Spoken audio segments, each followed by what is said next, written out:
Smoke rising over highways. Flames licking the asphalt of once busy streets. Roadblocks erupting across a western Mexican state. A nation on edge.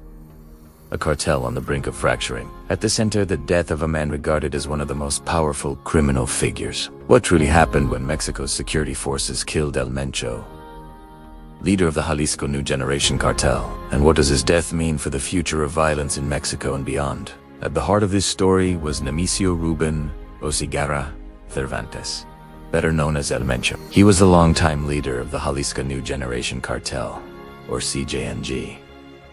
For years, he was one of Mexico's most wanted fugitives, a central figure in the global drug trade, linked to fentanyl, methamphetamine, and cocaine trafficking networks.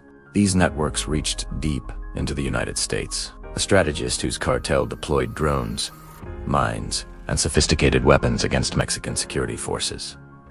U.S. authorities offered a $15 million reward for information leading to his capture, a mark of how significant his network had become internationally. CJNG was considered as powerful as, if not more aggressive than, the infamous Sinaloa cartel, with influence stretching across Mexico and into all 50 U.S. states.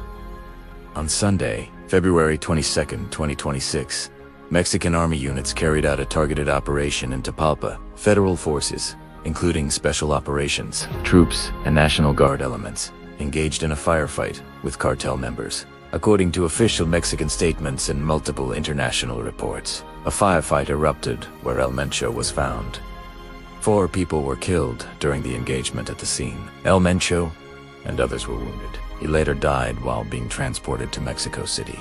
2 suspects were arrested, and weapons, including rocket launchers, were seized. U.S. intelligence support played a complementary role, assisting Mexican forces with information. This operation marked one of the most significant blows to organized crime in Mexico in over a decade. But the moment he was killed, the situation dramatically shifted. Across multiple states, cartel cells responded with coordinated retaliation. Roads were blocked with burning vehicles.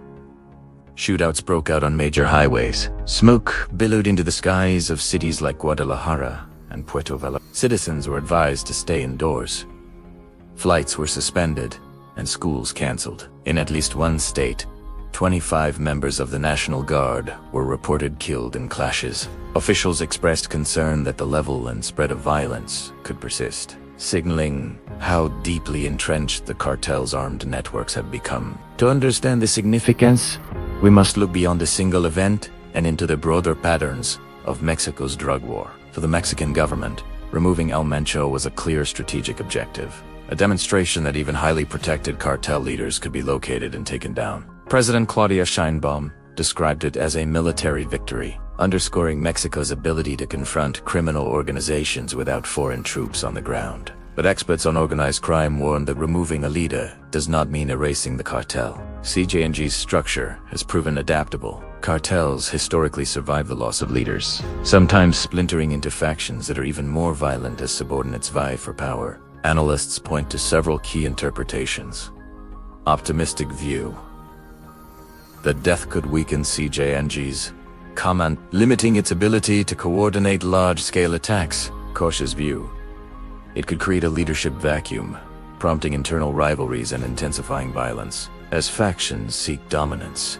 Pessimistic view: retaliation could escalate, with cartel units demonstrating their reach through attacks on civilian infrastructure and security forces, as already witnessed in the immediate aftermath.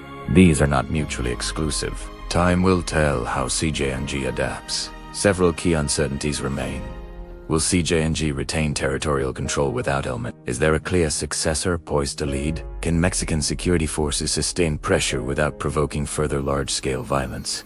How will this impact drug flows to the United States and broader cartel rivalries at the regional level? Experts caution that while leadership decapitation can disrupt networks, it rarely eliminates the fundamental dynamics driving the drug economy and armed groups. The death of El Mencho may be one of the most significant security developments in Mexico in years. It marks a demonstration of determined state action against criminal power, a symbolic milestone, but it also exposes a reality When entrenched criminal networks are deeply woven into local societies and economies, removing one leader does not instantly bring peace. Instead, it opens a new chapter, one filled with uncertainty, danger, and the possibility of transformation.